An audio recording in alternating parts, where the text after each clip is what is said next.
애플이 비웃었습니다. 삼성은 영원한 2등 조립 공장이라고. 그런데 단 47초 만에 그 오만이 무너졌습니다. 실리콘밸리 한복판, 기술 전문가 4,000명이 모인 무대. 삼성이 화면 없는 안경 하나를 꺼내든 순간 그 누구도 스마트폰을 꺼내지 않았습니다. 정밀함을 자랑하던 일본은 고개를 숙였고 가장 충격적인 반응을 보인 건 미국 정부 인사였습니다. 우리가 막으려던 것을 한국이 이미 쥐고 있었다. 전 세계 인공지능 서버의 혈관을 한국이 장악했다는 사실이 드러난 겁니다. 아이폰은 끝났다. 한 시대를 연 애플이 처음으로 무릎 꿇은 그날, 그 충격적인 전말을 지금 공개합니다. 시작하기 전 구독과 좋아요, 그리고 대한민국 파이팅 댓글로 한국을 응원해주세요. 그날 저녁 실리콘밸리의 한 시연회장에서 4초 동안 4,000명이 동시에 숨을 멈췄습니다. 그리고 그 4초가 47초로 늘어났을 때 저는 제가 평생 믿어온 것이 무너지는 소리를 들었습니다. 무대 위에는 단 한 사람이 서 있었습니다. 손에는 아무것도 없었습니다. 스마트폰도, 리모컨도, 종이 한 장도 없었습니다. 그저 평범한 검은 뿔테 안경 하나를 쓰고 있을 뿐이었죠.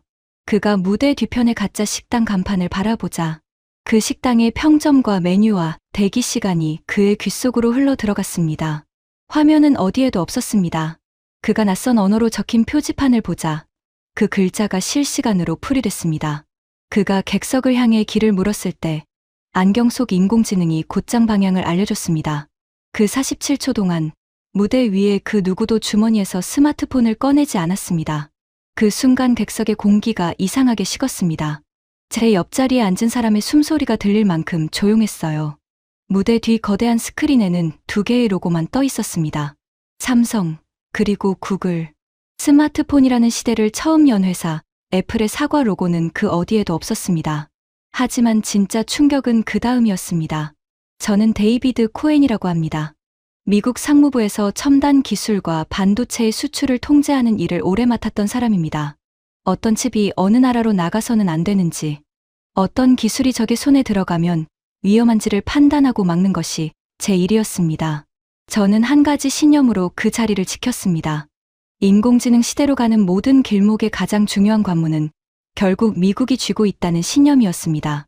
그날 저는 정부 참관인 자격으로 그 객석에 앉아 있었습니다. 그리고 제 신념이 틀렸다는 것을 제 인생에서 가장 길게 느껴진 47초 동안 깨달았습니다. 시연회가 시작되기 1시간 전으로 돌아가 보겠습니다. 저는 그날 그 자리에 가고 싶지 않았습니다. 솔직히 말하면 시간 낭비라고 생각했어요. 초대장에는 스마트폰 이후의 세계를 보여드립니다 라고 적혀 있었습니다. 저는 그런 문구를 수십 번도 더 봤습니다.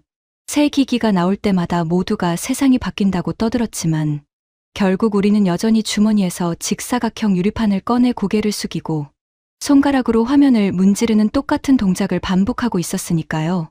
시연회장은 거대한 반원형 홀이었습니다. 천장에는 차가운 백색 조명이 격자처럼 박혀 있었고 바닥에는 짙은 회색 카펫이 깔려 발소리를 삼켰습니다. 4,000개의 좌석이 무대를 둘러싸고 있었고 그 안에는 세상에서 기술을 가장 잘 안다고 자부하는 사람들이 모여 있었습니다. 전직 애플 임원, 구글 출신 엔지니어, 일본과 독일과 중국에서 날아온 기술 전문가들, 그리고 전 세계 주요 매체의 기자들. 공기 중에는 새 카펫 냄새와 누군가의 커피 향, 그리고 묘한 우월감이 섞여 떠다니고 있었습니다. 제 왼쪽에는 빅터 그레이브스가 앉아 있었습니다. 애플의 수석 부사장. 그날 그가 그 자리에 온 이유는 단 하나, 경쟁사의 시연을 비웃기 위해서였습니다. 그는 자리에 앉자마자 다리를 꼬고 팔짱을 낀 채 무대를 노려봤습니다.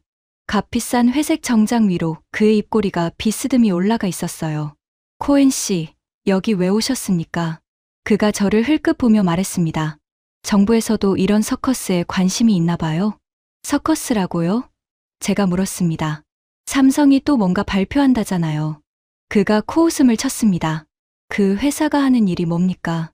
우리가 길을 내면 그 위를 따라 걷는 거예요. 우리가 스마트폰을 만들면 비슷하게 만들고, 우리가 큰 화면을 내면 더 큰 화면을 내고, 영원한 2등이에요. 조립 공장이라고요. 부품 끼워 맞춰서 싸게 파는 거 말고 그 회사가 세상에 처음 내놓은 게 뭐가 있죠? 저는 대답하지 않았습니다. 솔직히 말하면 마음속으로는 그의 말에 동의하고 있었기 때문입니다. 저도 오랫동안 그렇게 생각해왔습니다. 진짜 혁신은 언제나 미국에서 시작됐습니다. 음악을 듣는 방식을 바꾼 것도, 손바닥 위에 인터넷을 올려놓은 것도, 시계를 건강관리 기계로 바꾼 것도 전부 애플이었습니다. 다른 회사들은 그 뒤를 따라왔을 뿐이죠. 삼성은 화면을 잘 만들고 메모리를 잘 만드는 회사였지만 그것은 어디까지나 몸을 만드는 일이었습니다. 그 몸을 움직이는 두뇌, 그러니까 진짜 지능은 늘 미국 회사들의 몫이었습니다. 저는 그것이 자연의 법칙처럼 당연하다고 믿었어요. 제 오른쪽에는 켄지 나카무라가 앉아 있었습니다. 일본의 거대 전자 기업에서 수십 년을 일한 임원이었죠. 그는 저보다 더 노골적이었습니다. 한국 회사 말이죠. 그가 안경을 고쳤으며 입을 열었습니다. 그의 목소리에는 마치 오래된 부하 직원을 평가하는 듯한 거만함이 묻어 있었습니다. 기술이라는 건 말입니다. 코엔 씨, 깊이의 문제예요. 우리가 수십 년에 걸쳐 쌓아온 정밀함이라는 게 있어요. 그건 돈으로 살 수 없습니다. 한국 사람들은 빠르긴 하죠. 하지만 빠른 것과 깊은 것은 다른 겁니다. 그들이 만드는 건 결국 껍데기예요. 알맹이는 늘 우리가, 아니면 당신네 미국이 쥐고 있었죠. 켄지는 그렇게 말하면서 작게 웃었습니다. 그 웃음에는 한국이라는 나라에 대한 오래된 멸시가 담겨 있었습니다. 식민지를 다스리던 시절을 그리워하는 노인의 표정 같은 것이 그의 얼굴에 스쳐 지나갔어요. 저는 그 표정이 불편했지만 그렇다고 반박할 근거도 딱히 없었습니다. 빅터가 그 말을 받아 더 크게 떠들었습니다. 맞아요. 그리고 오늘 보여줄 게 뭔지 압니까? 안경입니다. 안경. 그가 손가락으로 자기 관자놀이를 톡톡 두드렸습니다. 이미 십수년 전에 구글이 똑같은 걸 했다가 망했어요. 사람들이 안 썼다고요. 무겁고 이상하고 남들이 불안해했으니까. 누가 자길 몰래 찍는지 알 수가 없잖아요. 그 실패한 물건을 한국 회사가 다시 꺼낸다니 이건 혁신이 아니라 역사를 모르는 겁니다. 우리는요, 코엔 씨, 그런 실수를 안 합니다. 우리는 기다렸다가 완벽한 답이 보일 때 움직여요. 그게 애플이고 그게 우리가 항상 이겨온 방식이에요. 그의 목소리는 컸고 주변 몇 줄의 사람들이 그 말에 고개를 끄덕였습니다. 그 자리에 모인 사람들 대부분이 빅터와 같은 생각이었을 겁니다. 한국 회사가 미국과 일본이 지배해온 이 게임의 판을 바꾼다는 것은 그곳에 모인 사람들의 세계관에서는 일어날 수 없는 일이었으니까요. 저는 빅터의 자신감이 어디서 오는지 잘 알고 있었습니다. 애플이라는 이름은 오랫동안 미래라는 단어와 거의 같은 뜻이었습니다. 새로운 기술이 나올 때마다 사람들은 결국 애플이 그것을 어떻게 해석할지를 기다렸습니다. 애플이 손대기 전까지는 그 어떤 것도 진짜로 완성된 것이 아니었어요. 휴대전화가 복잡한 버튼과 작은 화면에 갇혀 있을 때 애플은 손가락 하나로 모든 것을 밀고 당기는 세계를 열었습니다. 그리고 그 위에 거대한 성을 쌓았죠. 한번 그 안에 들어가면 빠져나오기 어려운 매끄럽고 아름다운 성이었습니다. 저는 그 성을 사랑했습니다. 제 주머니 속의 아이폰, 제 손목의 워치, 제 귀에 이어폰이 마치 한 몸처럼 움직이는 그 경험을 저는 매일 누렸습니다. 그래서 빅터가 우리는 항상 이겨왔다고 말했을 때 저는 그것이 단지 오만이 아니라 검증된 사실이라고 생각했습니다. 바로 그때 조명이 어두워졌습니다. 홀 전체가 천천히 어둠에 잠겼습니다. 4,000명의 웅성거림이 파도가 빠지듯 잦아들었습니다. 무대 위에는 작은 핀 조명 하나만 남았고 그 빛의 동그라미 안으로 한 사람이 걸어 나왔습니다. 그는 화려한 무대 의상도 요란한 영상도 없이 그저 검은 뿔테 안경 하나를 쓰고 있었습니다. 멀리서 보면 그것은 그냥 평범한 안경이었습니다. 도수가 들어간 일반 안경과 구별할 수 없었어요. 렌즈에 어떤 화면도 떠 있지 않았고 다리 부분이 유난히 두껍지도 않았습니다. 십수년 전 구글이 내놓았던 한쪽에 어색하게 작은 화면이 튀어나와 있던 그 물건과는 전혀 달랐습니다. 빅터가 제 옆에서 작게 비웃었습니다. 거봐요.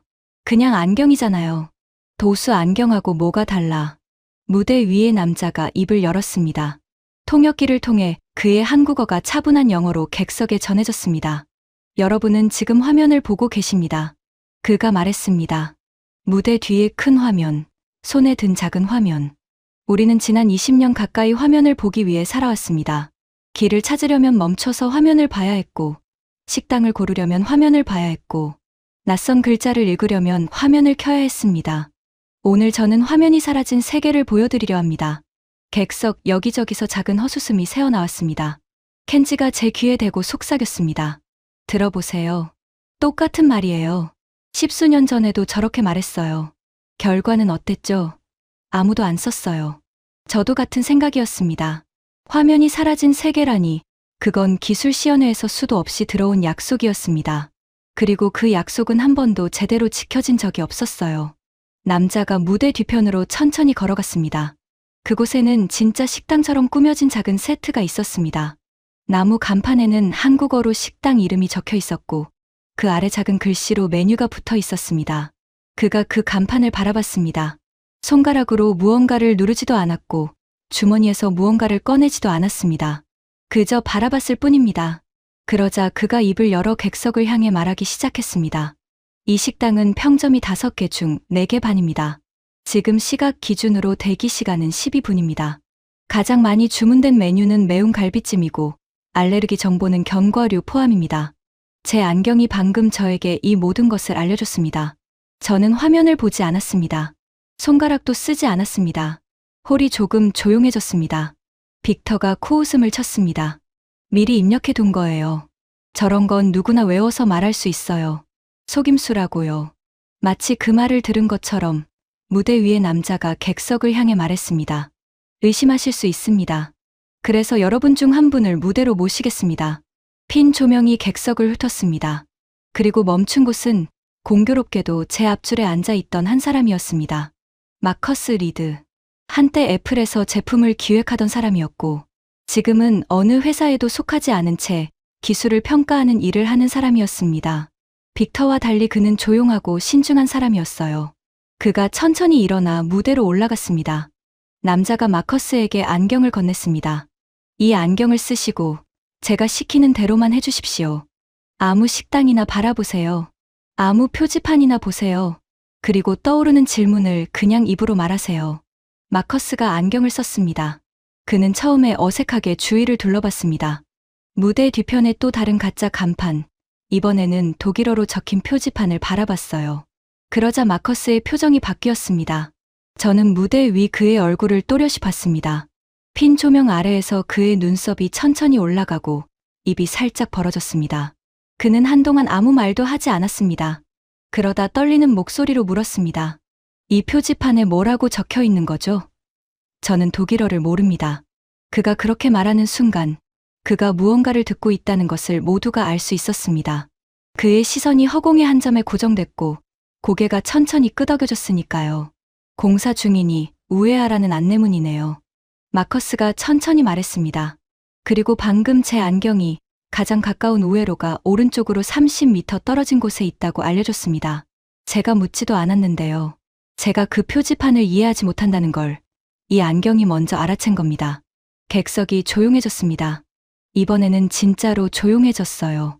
아까의 비웃음 섞인 침묵이 아니었습니다. 무언가를 처음 본 사람들의 침묵이었습니다. 빅터가 다시 입을 열려고 했습니다. 그래도 저건. 하지만 그의 말은 끝까지 이어지지 못했습니다. 무대 위의 남자가 다음 말을 시작했기 때문입니다. 여러분이 방금 보신 것은 정보를 검색하는 기계가 아닙니다. 스마트폰은 여러분이 정보를 찾아 들어가는 기계였습니다. 길을 찾으려면 지도 앱을 열어야 했고, 번역을 하려면 번역 앱을 켜야 했죠. 여러분이 기계 쪽으로 다가가야 했습니다. 하지만 이 안경은 다릅니다. 이 안경은 여러분이 무엇을 보고 있는지, 무엇을 모르고 있는지, 무엇을 필요로 하는지를 먼저 이해합니다. 정보가 여러분의 상황 속으로 들어오는 겁니다. 그 말이 제 가슴을 묘하게 건드렸습니다. 저는 그 차이가 무엇을 의미하는지 머리로는 알았습니다. 스마트폰 시대의 핵심은 화면이었습니다. 더 크고, 더 선명하고, 더 빠른 화면. 그런데 이 남자는 지금 화면 자체가 필요 없는 세계를 말하고 있었어요. 정보가 사람을 향해 흘러 들어오는 세계 말입니다. 그것이 단순한 데모가 아니라 진짜로 작동한다면 그것은 게임의 규칙 자체를 바꾸는 일이었습니다. 하지만 저는 곧 고개를 저었습니다. 저는 정부에서 오래 일하면서 수많은 기술 시연을 봤습니다. 시연장에서 완벽하게 작동하는 기술이 실제 생활에서는 처참하게 무너지는 경우를 수도 없이 봤어요. 통제된 조명, 미리 준비된 무대, 완벽하게 세팅된 인터넷 환경. 그 안에서는 무엇이든 마법처럼 보입니다. 진짜 문제는 그것이 사람들의 거리에서 비 오는 날에 배터리가 닳아갈 때, 수백만 명이 동시에 쓸 때도 작동하느냐였습니다. 저는 옆자리에 빅터를 봤습니다. 그도 같은 생각을 하고 있는 것 같았습니다. 그의 입꼬리가 다시 비스듬히 올라갔으니까요. 코엔 씨, 그가 낮은 목소리로 말했습니다. 지금 저게 멋져 보이죠? 저도 인정해요. 시연은 잘 만들었어요. 하지만 우리 둘 다 알잖아요. 저런 건 무대 위에서만 작동하는 마술이에요. 안경 안에 그 정도 지능을 넣으려면 엄청난 계산이 필요하고 그 계산을 하려면 거대한 서버가 필요해요. 그 작은 안경에 그게 다 들어갈 리가 없어요. 게다가 배터리는요? 저 안경이 하루 종일 버틸 것 같습니까? 10분만 쓰면 뜨거워져서 못 쓸 거예요. 시연용 한 대 만드는 거랑 수억 대를 만들어서 전 세계 사람들 얼굴에 씌우는 건 완전히 다른 문제라고요. 저는 고개를 끄덕였습니다. 빅터의 말은 오만했지만 동시에 정확한 지적이기도 했습니다. 기술의 진짜 승부는 시연장이 아니라 공장에서 갈립니다. 한 대를 멋지게 만드는 것은 누구나 할 수 있습니다. 하지만 그것을 수억 대로 똑같이 싸게 안정적으로 만들어내는 능력, 그것을 만들 부품과 공급망과 생산 설비를 갖추는 능력은 전혀 다른 차원의 일입니다. 그리고 그것이야말로 미국 회사들이 늘 다른 나라에 외주를 주던 부분, 그러니까 진짜 핵심이 아니라고 여겨온 부분이었습니다. 저는 빅터의 말에 안심했습니다. 그래, 이건 결국 무대 위의 마술일 뿐이야. 저는 그렇게 생각하며 의자에 등을 기댔습니다. 시연이 아무리 화려해도 그것을 진짜 세계로 가져오는 순간 모든 약속은 무너질 거라고요. 한국 회사가 화면 없는 미래를 상상한 것은 대단하지만 그것을 현실로 만드는 것은 또 다른 이야기라고 저는 확신했습니다. 켄지도 비슷한 말을 했습니다. 빅터 씨 말이 맞아요. 일본에서도 비슷한 시도가 있었죠. 콘셉트는 늘 아름다웠어요. 그런데 양산 단계에서 다 무너졌습니다. 부품 수율이 안 나오고 발열을 못 잡고 단가가 안 맞았어요. 한국 회사가 콘셉트를 보여주는 건 좋습니다. 하지만 그들이 이걸 정말 시장에 내놓을 수 있을 거라고는 생각하지 않아요. 그럴 깊이가 없으니까요. 켄지는 다시 그 거만한 미소를 지었습니다. 한국이라는 나라가 결코 자신들의 수준에 도달할 수 없다고 확신하는 사람의 미소였습니다. 저는 그 미소를 보며 미묘한 불편함을 느꼈지만 입을 다물었습니다. 그때까지만 해도 저는 빅터와 켄지의 세계에 속한 사람이었으니까요. 그들의 확신이 곧 제 확신이었습니다. 무대 위의 남자가 마커스에게서 안경을 돌려받았습니다. 마커스는 무대를 내려오면서 자기 자리로 돌아왔는데 그의 표정이 어딘가 이상했습니다. 그는 자리에 앉으면서 혼잣말처럼 중얼거렸습니다. 이건 구글 글래스가 아니에요. 빅터가 그를 흘끗 봤습니다. 뭐라고요? 십수년 전 그 물건하고는 완전히 달라요. 마커스가 천천히 말했습니다. 그의 목소리에는 방금 무언가를 직접 경험한 사람만이 가질 수 있는 무게가 있었습니다. 그때는 안경이 저한테 정보를 보여주려고 애썼어요. 작은 화면에 글자를 띄우고 제가 그걸 읽어야 했죠. 어색하고 피곤했어요. 그런데 방금 건 달랐어요. 안경이 저를 읽었어요. 제가 뭘 모르는지를 먼저 알아챘다고요. 이건 화면을 없앤 게 아니에요. 화면이 필요 없게 만든 거예요. 빅터는 코웃음을 치며 고개를 돌렸지만 저는 마커스의 그 말이 머릿속에서 떠나지 않았습니다. 화면을 없앤 게 아니라 화면이 필요 없게 만들었다. 그 문장은 제가 알던 기술의 문법과 어딘가 어긋나 있었습니다. 저는 늘 더 좋은 화면, 더 빠른 칩, 더 오래가는 배터리가 발전이라고 생각했습니다. 그런데 마커스의 말대로라면 진짜 발전은 다른 곳에 있었습니다. 화면을 보지 않아도 되는 세계, 기계가 사람을 향해 먼저 다가오는 세계 말입니다. 저는 다시 무대를 봤습니다. 무대 위의 남자가 객석을 향해 말했습니다. 지금 많은 분들이 이렇게 생각하실 겁니다. 시연용으로 한 대 만드는 거야 가능하겠지. 하지만 이걸 진짜로 세상에 내놓을 수 있겠어? 배터리는 버티겠어? 그 작은 안경 안에 그만한 지능을 넣을 수 있겠어? 수억 명이 동시에 써도 멀쩡하겠어? 그가 잠시 말을 멈췄습니다. 그러고는 미소를 지었습니다. 바로 그 질문이 오늘 제가 진짜로 답하려는 질문입니다. 조명이 다시 한번 바뀌었습니다. 무대 뒤에 거대한 스크린이 천천히 밝아지기 시작했습니다. 그리고 그 화면에 떠오른 것을 보는 순간 제 옆에서 그토록 거만하던 빅터 그레이브스의 얼굴에서 처음으로 미소가 사라졌습니다. 저는 그때 알았어야 했습니다. 진짜 시연은 아직 시작도 하지 않았다는 것을. 스크린에 떠오른 것은 시연용 무대가 아니었습니다. 거대한 공장이었습니다. 수십 대의 로봇팔이 정확한 리듬으로 움직이며 안경테를 조립하고 있었습니다. 컨베이어 위로 검은 안경들이 끝없이 흘러갔습니다. 하나, 둘, 셋이 아니라 화면 안에서 셀 수 없을 만큼 많은 안경들이 동시에 만들어지고 있었어요. 카메라가 천천히 뒤로 빠지자 그 생산 라인이 한 줄이 아니라 수십 줄이라는 것이 드러났습니다. 무대 위의 남자가 말했습니다. 방금 보신 영상은 어제 촬영된 것이 아닙니다. 지금 이 순간 실시간으로 돌아가고 있는 우리 공장의 모습입니다. 우리는 이 안경을 이미 양산하고 있습니다. 시제품이 아닙니다. 어제 하루 동안에만 이 라인에서 나온 안경이 27,000대입니다. 홀이 술렁였습니다. 빅터의 얼굴에서 미소가 사라진 것은 바로 그 순간이었습니다. 그는 몸을 앞으로 살짝 기울였습니다. 팔짱을 끼고 있던 팔이 풀렸어요. 27,000대.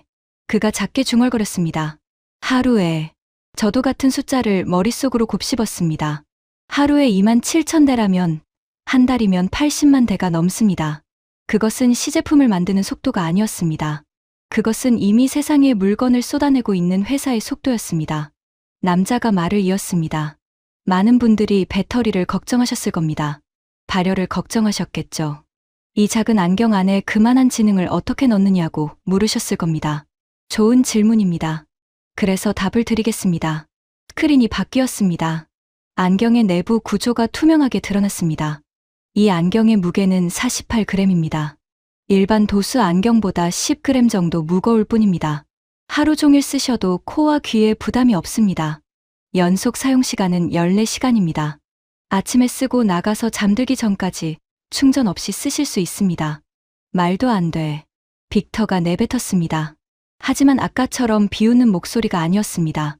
그것은 믿고 싶지 않은 사실을 마주한 사람의 목소리였습니다. 비밀은 여기에 있습니다. 남자가 안경 다리 부분을 가리켰습니다. 무거운 계산은 안경이 직접 하지 않습니다. 안경은 보고 듣는 일만 합니다. 진짜 생각은 다른 곳에서 합니다. 안경이 본 것을 아주 빠르게, 아주 적은 전력으로 우리의 인공지능에게 보내고 그 답을 다시 받아오는 겁니다. 안경은 눈과 귀일 뿐이고 두뇌는 따로 있습니다. 그래서 가볍고, 그래서 시원하고, 그래서 오래갑니다. 저는 그 설명을 들으며 등골이 서늘해졌습니다. 그것은 단순히 기술적으로 영리한 설계가 아니었습니다. 그것은 완전히 다른 철학이었습니다. 모든 것을 하나의 기기 안에 담으려 하지 않고 역할을 나눈 겁니다. 눈과 귀는 안경이, 두뇌는 더 강력한 무언가가, 그리고 그 둘을 빠르게 연결하는 것이 핵심이었습니다. 제 옆에서 누군가 자리에서 일어섰습니다. 클라우스 베버였습니다. 독일에서 온광학과 정밀기기 전문가였죠. 그는 세계에서 손꼽히는 렌즈 기술자였고 평소에는 좀처럼 감정을 드러내지 않는 차가운 사람이었습니다. 잠깐만요. 베버가 무대를 향해 손을 들었습니다. 그의 독일식 억양이 통역기를 거쳐 또렷하게 들렸습니다. 그 렌즈 말입니다. 정보를 눈앞에 띄우는 게 아니라면 어떻게 사용자가 그걸 인식하는 겁니까? 소리로만 전달하는 겁니까? 남자가 미소 지었습니다. 좋은 질문입니다. 베버 박사님이시군요. 박사님이라면 이걸 누구보다 잘 이해하실 겁니다. 베버가 흠칫했습니다. 무대 위의 남자가 객석에 앉은 자신을 알아봤다는 사실에 놀란 것 같았어요. 이 렌즈에는 아주 미세한 광학층이 들어 있습니다. 필요할 때만 시야의 가장자리에 방해되지 않을 만큼만 정보를 비춥니다. 그리고 동시에 소리로도 전달합니다. 박사님께서 평생 연구하신 그 정밀광학 기술이 바로 이 안에 들어 있습니다. 다만 한 가지 다른 점이 있습니다. 그게 뭡니까? 베버가 물었습니다. 그의 목소리에 전에 없던 긴장이 묻어 있었습니다. 이 광학층은 한 장당 손바닥만한 크기로 잘라내는데 그 작업의 수율이 97%입니다. 남자가 말했습니다. 박사님, 광학 전문가로서 이 숫자가 무엇을 의미하는지 아실 겁니다. 베버는 한동안 아무 말도 하지 못했습니다. 그는 천천히 자리에 앉았습니다. 그의 얼굴이 창백해져 있었어요. 저는 그가 왜 그런 표정을 짓는지 알 수 없었지만 옆자리의 마커스가 작은 목소리로 설명해줬습니다. 베버 박사가 평생을 바쳐 도전한 게 바로 저 광학층 양산이에요. 독일 회사가 10년 넘게 매달렸는데 수율이 40%를 넘기지 못했어요. 절반도 못 만들고 절반 넘게 버린 거죠. 그래서 단가가 안 맞아서 포기했어요. 그런데 저 회사는 97%라고요. 100개를 만들면 97개가 멀쩡하다는 거예요. 저게 사실이라면 베버 박사가 10년 동안 못 넘은 벽을 저들이 넘었다는 얘기예요. 저는 베버의 창백한 얼굴을 다시 봤습니다. 그것은 한 분야의 최고 전문가가 자신이 평생 넘지 못한 벽을 다른 누군가가 이미 넘어버린 것을 목격한 얼굴이었습니다. 그 표정에는 분노도 질투도 없었습니다. 오직 진실 앞에 선 사람의 떨림만 있었어요. 그때 저는 처음으로 가슴 한구석이 서늘해지는 것을 느꼈습니다. 이건 마술이 아닐지도 모른다. 켄지 나카무라가 자리에서 몸을 비틀었습니다. 그의 거만한 미소는 여전히 얼굴에 걸려 있었지만 어딘가 억지로 붙잡고 있는 것처럼 보였습니다. 수율 숫자야, 누구든 말할 수 있죠. 켄지가 빅터에게 속삭였습니다. 하지만 그 속삭임이 충분히 커서 제 귀에도 들렸습니다. 실제로 가서 라인을 확인하기 전까지는 믿을 수 없어요. 일본에서도 이런 발표는 수도 없이 봤습니다. 무대에서는 다 됐다고 하죠.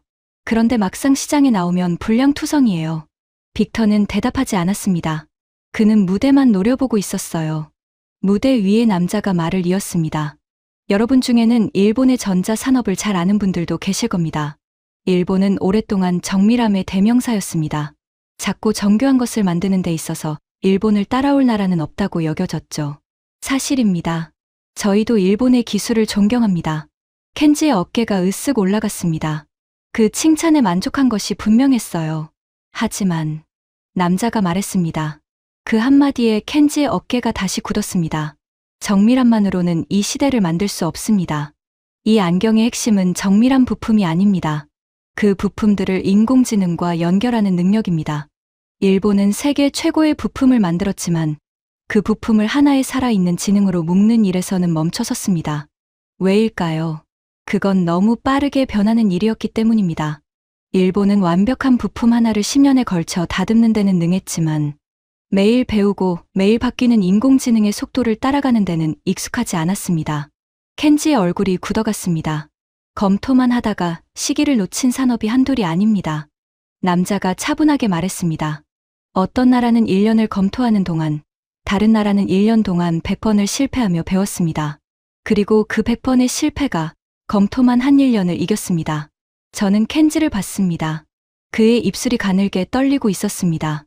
그는 무언가 말하려고 입을 열었다가 다시 다물었습니다. 평생 한국을 한 수 아래로 봐온 사람이 지금 자기 나라의 가장 자랑스러운 부분이 약점으로 지목되는 것을 듣고 있었습니다. 더 견디기 힘들었던 것은 그 지적이 틀리지 않았다는 사실이었을 겁니다. 억지예요. 켄지가 마침내 입을 열었습니다. 그러나 그의 목소리는 아까처럼 단단하지 않았습니다. 한 가지 제품 잘 만들었다고 시대를 만들었다는 건 과장입니다. 우리 일본은 수십 년간 세계를 이끌었어요. 한국 회사 하나가 안경 하나 만들었다고 그게 뒤집힌다는 건 나카무라 상. 남자가 그의 말을 부드럽게 끊었습니다. 한국어 호칭이 통역기를 거치지 않고 그대로 객석에 울렸습니다. 당신 회사도 이 안경을 만들려고 했었죠. 3년 전에 시작했고 작년에 접었습니다. 발열을 잡지 못했고 두뇌를 만들지 못했으니까요. 저는 당신들을 비난하려는 게 아닙니다. 다만 묻고 싶습니다. 왜 당신들은 못했고 우리는 했을까요? 켄지는 대답하지 못했습니다. 홀 전체가 그 침묵을 함께 들었습니다. 평생 한국을 무시해온 일본의 거물이 그 한국 회사 앞에서 할 말을 잃은 순간이었습니다. 저는 그 장면을 보며 묘한 통쾌함과 동시에 두려움을 느꼈습니다. 통쾌함은 켄지의 오만이 꺾였기 때문이었고 두려움은 그 오만을 꺾은 것이 제가 믿던 세계의 바깥에 있는 힘이었기 때문입니다. 무대 위의 남자가 다시 입을 열었습니다. 그의 목소리는 이제 한층 깊어져 있었습니다. 여러분은 궁금하실 겁니다. 안경은 눈과 귀일 뿐이고 두뇌는 따로 있다고 했는데 그 두뇌는 대체 무엇이냐고요? 한국 회사 혼자서 그 거대한 인공지능을 다 만들었느냐고요? 답은 이렇습니다. 아닙니다. 우리는 혼자 하지 않았습니다. 스크린이 다시 바뀌었습니다. 삼성의 로고 옆에 구글의 로고가 나란히 떠올랐습니다. 우리는 세계 최고의 인공지능을 가진 회사와 손을 잡았습니다. 우리는 몸을 만들고 그들은 두뇌를 제공합니다. 우리는 수억 명의 손과 얼굴에 닿는 기기를 만들 수 있고 그들은 그 기기 안에서 세상을 이해하는 지능을 채워줍니다. 이것은 한 회사의 발표가 아닙니다. 두 거인의 연합입니다. 빅터 그레이브스가 자리에서 벌떡 일어섰습니다. 그게 바로 문제예요. 그가 소리쳤습니다. 객석의 시선이 그에게 쏠렸지만 그는 멈추지 않았습니다. 남의 두뇌를 빌려 쓰는 거잖아요. 자기 지능도 없으면서 그게 무슨 자랑이에요? 우리 애플은 다릅니다. 우리는 모든 것을 우리 손으로 만들어요. 칩도, 운영체제도, 인공지능도 전부 우리 거예요. 우리는 남에게 두뇌를 구걸하지 않습니다. 그게 진짜 기술력이에요. 홀이 조용해졌습니다. 무대 위의 남자가 빅터를 바라봤습니다. 그리고 천천히, 아주 천천히 미소 지었습니다. 바로 그 생각이. 그가 말했습니다. 당신들을 늦게 만들고 있습니다. 빅터의 얼굴이 붉어졌습니다. 인공지능은 스마트폰이 아닙니다. 남자가 말을 이었습니다. 스마트폰 시대에는 모든 것을 한 회사가 통제하면 강력했습니다. 하드웨어도, 운영체제도, 앱 시장도 전부 한 회사가 쥐고 있으면 그것은 아름답고 매끄러운 성이 됐죠. 저도 그 성을 존경합니다. 정말로요. 그 성은 위대했습니다. 하지만 인공지능은 다릅니다. 인공지능은 매일 배우고 매일 바뀌고 바깥 세상의 수많은 데이터와 모델과 사람들의 반응을 빠르게 흡수해야 강해집니다. 오늘 세계 최고인 인공지능이 내일도 최고라는 보장이 없습니다. 글을 잘 쓰는 인공지능과 그림을 잘 이해하는 인공지능과 검색을 잘하는 인공지능이 전부 다른 회사에서 나옵니다. 그가 빅터를 향해 한 걸음 다가섰습니다. 이런 세계에서 문을 닫아 걸고 안에서만 완벽한 답을 만들겠다는 생각은 위험합니다. 당신들의 가장 큰 무기였던 그 닫힌 성이 이제는 바깥에서 들어오는 새로운 지능을 막는 벽이 되고 있습니다. 당신들의 인공지능 비서가 왜 그렇게 답답한지 아십니까? 간단한 알람은 맞춰주지만 조금만 복잡한 부탁을 하면 막히는 이유가 뭔지 아십니까? 그건 당신들이 멍청해서가 아닙니다. 당신들이 문을 닫았기 때문입니다. 빅터는 입을 벌렸지만 아무 말도 나오지 않았습니다. 저는 그 광경을 보며 가슴이 쿵 내려앉는 것을 느꼈습니다. 왜냐하면 그 말이 사실이었기 때문입니다. 저도 제 아이폰의 인공지능 비서에게 수없이 실망했습니다. 날씨를 묻거나 알람을 맞추는 것은 잘했지만 조금만 복잡한 부탁을 하면 금세 한계가 드러났습니다. 여러 단계를 이어서 처리하지 못했고 제 말의 맥락을 이해하지 못했어요. 저는 그것이 그냥 아직 덜 발전한 탓이라고 생각했습니다. 그런데 무대 위의 남자는 그것이 발전의 문제가 아니라 구조의 문제라고 말하고 있었습니다. 애플이 모든 것을 혼자 주려 했기 때문에 바깥에서 폭발하듯 자라는 인공지능의 힘을 받아들이지 못했다는 것이었습니다. 그리고 삼성은 정반대의 길을 갔습니다.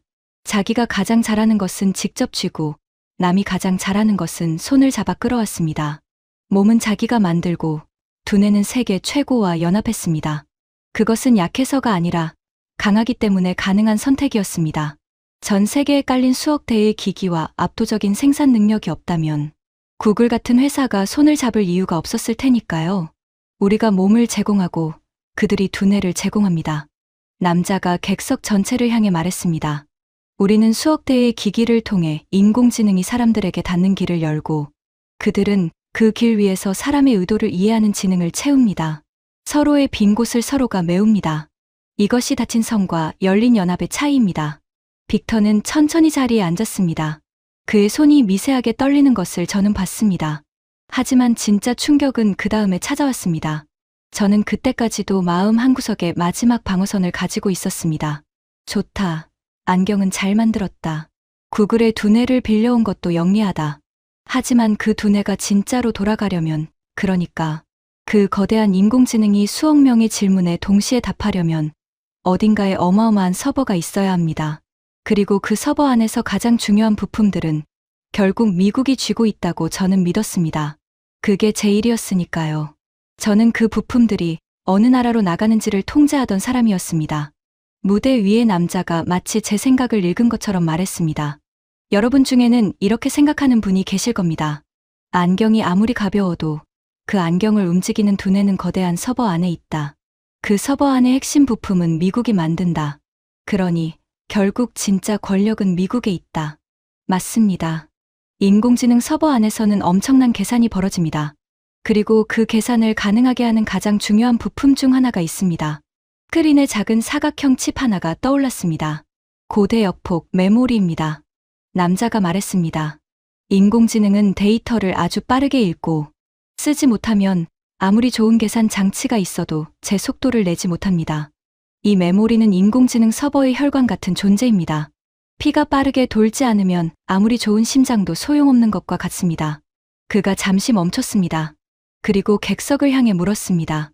이 혈관을 누가 만들고 있을까요? 홀이 조용해졌습니다. 전 세계에서 이 고대역폭 메모리를 제대로 만들 수 있는 회사는 손에 꼽습니다.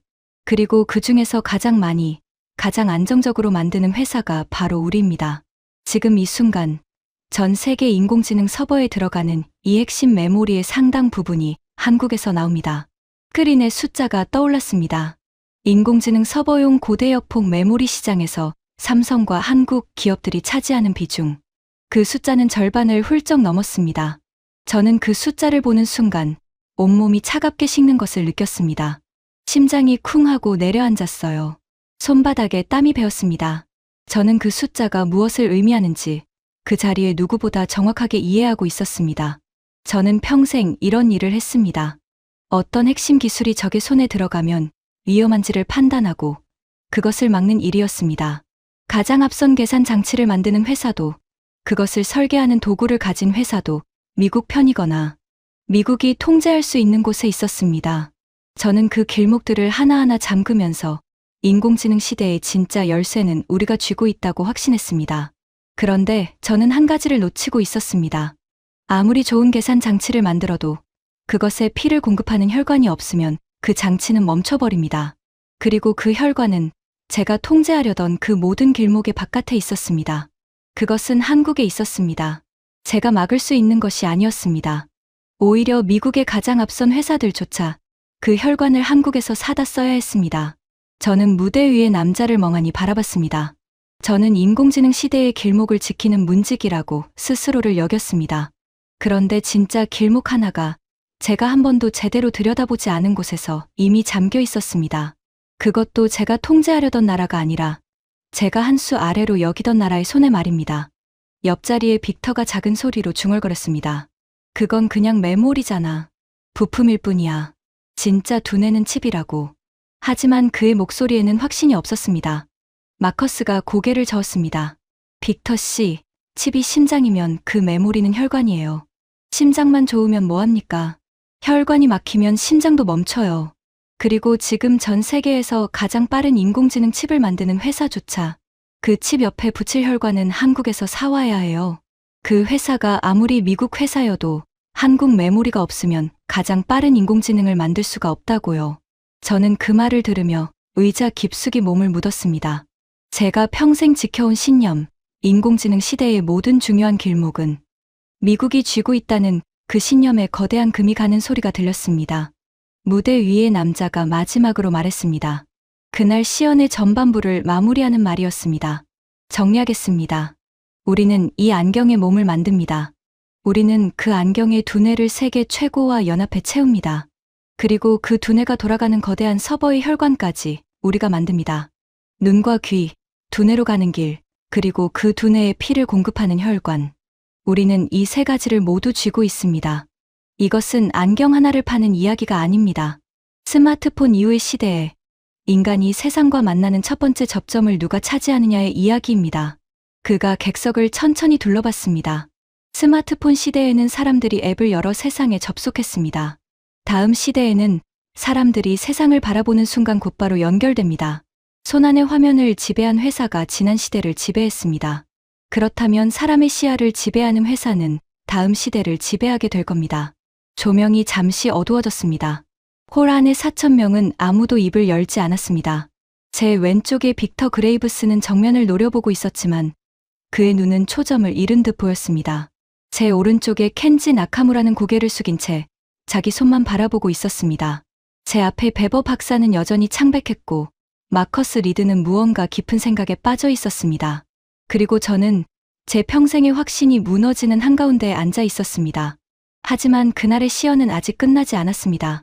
무대 위의 남자가 마지막 한마디를 남기고 조명 밖으로 사라졌기 때문입니다. 그 한마디는 그날 그 자리에 있던 모두의 가슴에 박혔습니다. 이제 마지막으로 한 사람을 무대로 모시겠습니다. 이분은 얼마 전까지 애플에서 일하셨던 분입니다. 왜 그분이 애플을 떠났는지, 그리고 지금 어디에서 무엇을 만들고 계신지 직접 들어보시겠습니다. 빅터 그레이브스가 자리에서 다시 일어섰습니다. 이번에는 분노 때문이 아니었습니다. 그의 얼굴은 하얗게 질려 있었습니다. 조명이 다시 무대를 비췄을 때 그곳에는 백발의 한 여성이 서 있었습니다. 그녀는 단정한 회색 옷을 입고 있었고 손에는 역시 아무것도 들지 않았습니다. 하지만 그녀가 걸어 나오는 순간 객석 곳곳에서 사람들이 숨을 들이켜는 소리가 났습니다. 그녀를 알아본 사람들이었습니다. 저 사람 빅터 그레이브스가 떨리는 목소리로 중얼거렸습니다. 엘레나 보스. 마커스가 제 쪽으로 몸을 기울여 낮게 설명했습니다. 애플에서 제품의 얼굴을 만들던 사람이에요. 우리가 손에 쥐는 거의 모든 애플 제품의 모양과 느낌, 그 차갑지만 이상하게 따뜻한 감성, 그게 다 저 사람 손에서 나왔어요.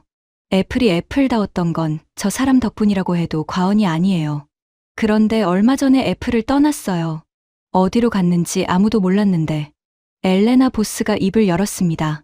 그녀의 목소리는 차분하고 낮았습니다.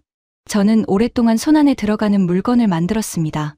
사람들이 주머니에서 꺼내고 화면을 바라보고 다시 주머니에 넣는 물건들이었죠. 저는 그 일을 사랑했습니다. 제가 그린 선 하나가 전 세계 수억 명의 손끝에 닿는다는 것은 엄청난 일이었으니까요. 하지만 어느 순간부터 저는 같은 질문을 반복하게 됐습니다. 우리는 정말 미래를 만들고 있는가? 아니면 과거를 더 예쁘게 다듬고 있을 뿐인가? 홀이 조용해졌습니다.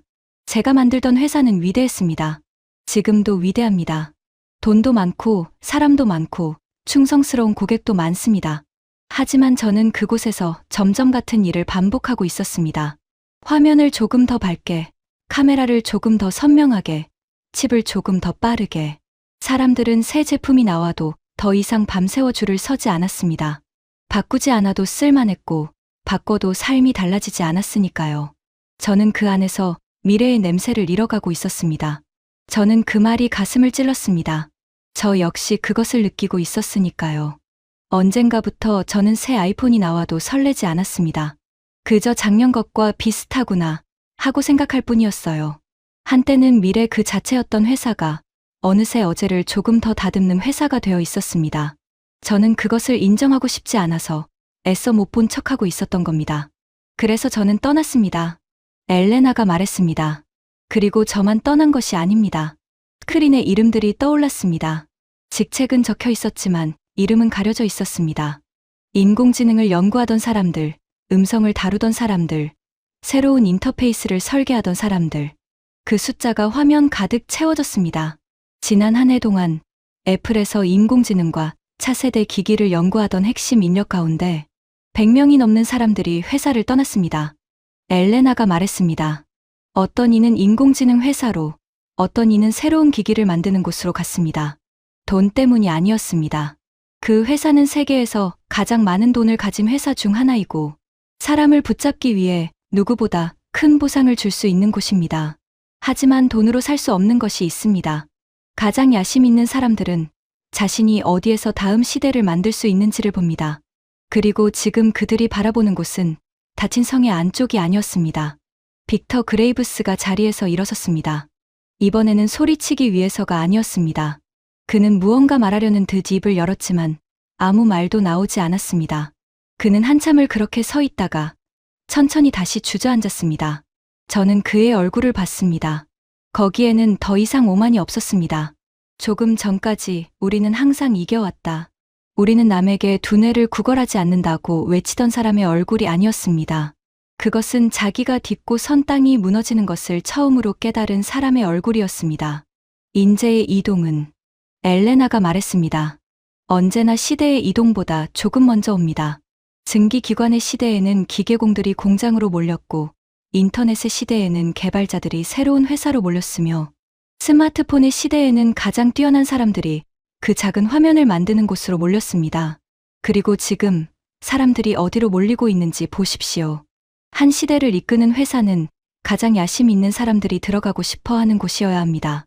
그런데 지금 실리콘밸리의 공기는 달라지고 있습니다. 그녀가 무대 한가운데에서 객석을 향해 마지막으로 말했습니다. 예전에는 세상을 바꾸고 싶으면 그 작은 화면을 만들러 갔습니다. 지금은 세상을 바꾸고 싶으면 화면 없는 세계를 만들러 갑니다. 그리고 그 세계를 가장 먼저 현실로 만든 곳이 오늘 이 무대 위에 있습니다. 홀이 침묵에 잠겼습니다. 그리고 그 침묵 속에서 제 오른쪽에 앉아있던 켄지 나카무라가 천천히 자리에서 일어섰습니다. 저는 켄지가 무슨 말을 하려는지 몰랐습니다. 어쩌면 마지막 반박을 하려는 것일지도 모른다고 생각했어요. 평생 한국을 무시해온 사람이 이렇게 쉽게 물러설 리 없다고요. 하지만 켄지는 무대를 향해 고개를 숙였습니다. 깊이, 천천히 일본식으로 허리를 숙이는 인사였습니다. 홀 전체가 그 모습을 지켜봤습니다. 저는 켄지가 고개를 든 뒤 입을 열었습니다. 그의 목소리는 떨리고 있었습니다. 평생 한국을 한 수 아래로 봤습니다. 빠르긴 하지만 깊지 않다고, 따라오긴 하지만 앞서지는 못한다고 생각했습니다. 저는 그것을 사실이라고 믿었습니다. 우리 일본이 정밀함의 정점이고 한국은 그 그림자라고요. 그가 잠시 숨을 골랐습니다. 하지만 오늘 저는 틀렸다는 것을 인정합니다. 우리는 완벽한 부품 하나를 10년에 걸쳐 다듬는 데는 능했지만 그것을 살아있는 지능으로 묶는 데서 멈췄습니다. 검토하고 또 검토하다가 시대를 놓쳤습니다. 우리가 조심스러워하는 동안 그들은 100번 실패하며 앞으로 나아갔습니다. 그리고 그 100번의 실패가 우리의 신중함을 이겼습니다. 켄지가 무대를 향해 다시 한번 고개를 숙였습니다. 부끄럽지만 인정합니다. 다음 시대는 정밀함이 아니라 연결하는 능력이 만듭니다. 그리고 그것을 가장 먼저 해낸 것은 우리가 아니라 한국입니다. 저는 그 말을 들으며 온몸에 소름이 돋았습니다. 평생 가장 거만하게 한국을 깔보던 사람이 4,000명 앞에서 허리를 숙이고 자신의 패배를 인정하고 있었습니다. 그것은 단순히 한 사람의 항복이 아니었습니다. 한 시대의 질서가 뒤집히는 소리였습니다. 따라오던 자가 앞서가고 앞서가던 자가 뒤를 쫓는 그 역전의 순간이었습니다. 빅터 그레이브스는 끝내 일어서지 못했습니다. 그는 두 손에 얼굴을 묶고 있었습니다. 조금 전까지 서커스라고, 조립공장이라고 비웃던 그 입은 이제 단단히 다물려 있었습니다. 저는 그날 시연회장을 나오면서 제가 들어갈 때와는 완전히 다른 사람이 되어 있었습니다. 저는 평생 한 가지를 믿었습니다. 인공지능 시대로 가는 모든 중요한 길목은 미국이 쥐고 있다고요. 가장 앞선 칩도, 그것을 만드는 도구도, 그 위에서 돌아가는 지능도 전부 우리 손안에 있다고 확신했습니다. 그래서 저는 그 길목들을 잠그는 것이 제 일이라고 생각했고 그 일에 자부심을 가졌습니다. 그런데 저는 가장 중요한 길목 하나를 보지 못했습니다. 아무리 빠른 심장을 만들어도 그 심장에 피를 보내는 혈관이 없으면 멈춰버립니다. 그리고 그 혈관은 제가 잠근 모든 문의 바깥에 있었습니다. 제가 한 수 아래로 여기던 나라의 손에 말입니다. 미국의 가장 앞선 회사조차 가장 빠른 인공지능을 만들려면 그 혈관을 한국에서 사와야 했습니다. 손안의 화면을 지배한 회사가 지난 시대를 지배했습니다. 그리고 사람의 시야를 지배하는 회사가 다음 시대를 지배합니다. 그 시야를 향해 한국 회사가 몸과 두뇌로 가는 길과 혈관을 모두 쥐고 가장 먼저 달려나갔습니다. 다친 성을 지키던 자는 그 자리에서 망설였고 열린 연합을 택한 자는 이미 저만치 앞서 있었습니다. 저는 차에 올라타며 제 주머니 속에 아이폰을 꺼냈습니다. 그것은 여전히 아름다웠습니다. 여전히 매끄럽고 여전히 손에 잘 맞았습니다. 저는 그것을 사랑했고 앞으로도 한동안은 쓸 겁니다. 하지만 저는 알았습니다. 제가 손에 쥔 이 작은 유리판이 한 시대의 끝자락이라는 것을. 그리고 그 시대를 처음 연 회사가 다음 시대 앞에서 처음으로 방어하는 입장에 섰다는 것을. 엘레나 보스의 마지막 말이 머릿속을 떠나지 않았습니다. 세상을 바꾸고 싶으면 이제 화면 없는 세계를 만들러 간다. 저는 그날 밤 한 가지를 깨달았습니다. 한 회사가, 한 나라가 영원히 앞서가는 일은 없다는 것을요. 어제의 추격자가 오늘의 선두가 되고 어제의 왕이 오늘의 도전자가 됩니다. 중요한 것은 지금 어디에 서 있느냐가 아니라 어디를 바라보고 있느냐였습니다. 닫힌 성 안에서 어제를 다듬는 자와 열린 들판에서 내일을 만드는 자. 그 차이가 한 시대를 갈랐습니다. 저는 평생 누가 무엇을 막을 수 있는지를 고민했습니다. 하지만 그날 저는 진짜 힘은 무언가를 막는 데서 오는 것이 아니라 무언가를 가장 먼저 만들어내는 데서 온다는 것을 배웠습니다. 막는 자는 결국 멈추지만 만드는 자는 계속 앞으로 나아가니까요. 차창 밖으로 실리콘밸리의 불빛이 흘러갔습니다. 저는 오랫동안 이 도시가 세상의 중심이라고 믿었습니다. 어쩌면 한동안은 그럴지도 모릅니다. 하지만 다음 시대의 땅은 이미 다른 방식으로 나뉘고 있었습니다. 누군가는 그 땅 위에 도로를 깔고 전기를 깔고 사람들의 눈앞에 들어갈 기기를 배치하고 있었습니다. 그리고 그 누군가는 제가 평생 한 수 아래로 여기던 곳에 있었습니다. 저는 눈을 감았습니다. 아이폰은 끝났다. 저는 그 문장을 입속으로 조용히 되뇌었습니다. 그것은 한 회사의 끝이 아니었습니다. 그것은 한 시대의 끝이었고 동시에 다른 시대의 시작이었습니다. 그리고 그 시작의 한가운데에 모두가 영원한 2등이라고 비웃던 그 회사가 서 있었습니다. 여러분은 어떻게 생각하십니까? 한 시대가 저물고 다른 시대가 열리는 이 순간, 우리는 무엇을 바라보고 있어야 할까요? 어제의 영광에 머물러 있어야 할까요? 아니면 내일을 향해 가장 먼저 달려나가야 할까요? 지금까지 미국 정부 인사 데이비드 코엔이 실리콘밸리에서 직접 목격한 충격적인 이야기였습니다. 영원한 2등이라 비웃음 받던 한국이 한 시대를 연 애플과 정밀함을 자랑하던 일본의 자존심을 단 하루 만에 무너뜨리고 다음 시대의 문을 세계에서 가장 먼저 열었습니다. 누구도 영원히 앞서갈 수는 없습니다. 어제의 추격자가 오늘의 선두가 되고 어제의 왕이 오늘의 도전자가 됩니다. 중요한 것은 지금 어디에 서 있느냐가 아니라 어디를 바라보고 있느냐입니다. 그리고 지금 전 세계가 대한민국이 만들어갈 다음 시대를 바라보고 있습니다. 이 자랑스러운 이야기를 더 많은 분들이 함께 볼 수 있도록 널리 공유해 주세요. 작은 관심이 큰 변화를 만듭니다. 구독과 좋아요도 부탁드립니다. 지금까지 감동테라였습니다. 감사합니다.